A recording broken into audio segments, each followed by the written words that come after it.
श्री राम समर्थ। मार्च 13। परमात्मा के प्रति पूर्ण निष्ठा हो। माँ के लिए रोने वाला बच्चा माँ मिलने के बिना रोना बंद नहीं करता, वैसे ही समाधान के लिए, आनंद के लिए तड़पने वाला हमारा जीव परमेश्वर प्राप्ति के बिना शांत नहीं रहता। इसलिए गृहस्थी की चिंता न करते हुए परमेश्वर प्राप्ति कैसे होगी, इसकी चिंता करो। भगवान के प्रति संपूर्ण निष्ठा के बिना हमारी गृहस्थी की चिंता मिटेगी नहीं। संपूर्ण संसार का जो पालन करता है, क्या वह हमारा पालन नहीं करेगा? हर बात उसी की सत्ता से होती है, यह ध्यान में रखो। तब गृहस्थी कभी बाधक नहीं होगी। भगवान के प्रति अंतिम सांस तक निष्ठा दृढ़ रखो। हमने पुराण में पढ़ा ही है कि भीष्म ने पांडवों को मारने की प्रतिज्ञा की थी। वह तो भीष्म प्रतिज्ञा ही थी, वह भले कैसे झूठी होगी। सब पांडव चिंताग्रस्त हुए, किंतु द्रौपदी की निष्ठा जबरदस्त थी। उसने कहा, हम श्री कृष्ण से पूछे। उसने सारा समाचार श्री कृष्ण को सुनाया।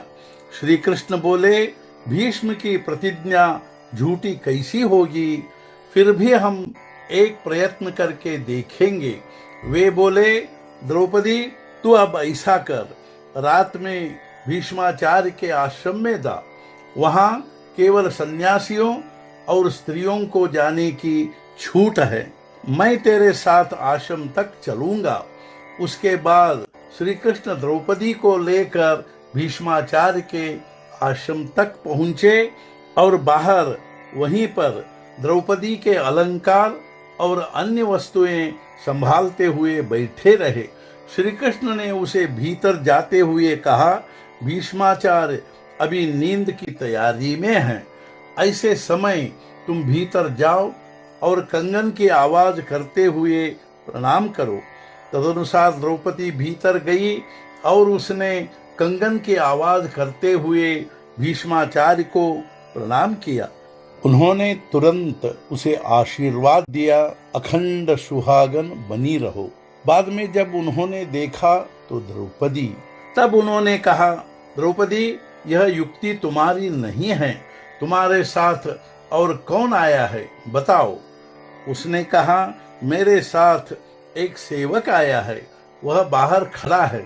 भीष्माचार्य आश्रम से बाहर आए और उन्होंने देखा तो श्री कृष्ण को पहचाना, लेकिन अब जो काम करा लेना था वह तो हो गया था। इसलिए मैं कहता हूँ, परमात्मा पर पूर्ण निष्ठा रखो। इस निष्ठा में यदि कोई बाधक होता हो तो हमारा अभिमान, यह अभिमान सबके लिए घातक है। उसे हटाने और मिटाने के लिए ही भगवान को बार बार अवतार लेना पड़ता है। यह अभिमान की दूब नष्ट करने के लिए नामस्मरण के सिवाय कोई उपाय नहीं है। नामस्मरण पर भक्त प्रहलाद ने जैसी निष्ठा रखी थी, वैसी हम रखे। उसने नामस्मरण श्रद्धा से और निर्विषय होने के लिए किया। हमें भी वह विषय वासना के लिए नहीं लेना चाहिए। नाम के सिवाय और अन्य कोई बात सत्य नहीं है। आज का मुख्य विचार, नामस्मरण में स्त्री पुरुष, अमीर गरीब भेद नहीं है, केवल श्रद्धा से वह करना चाहिए।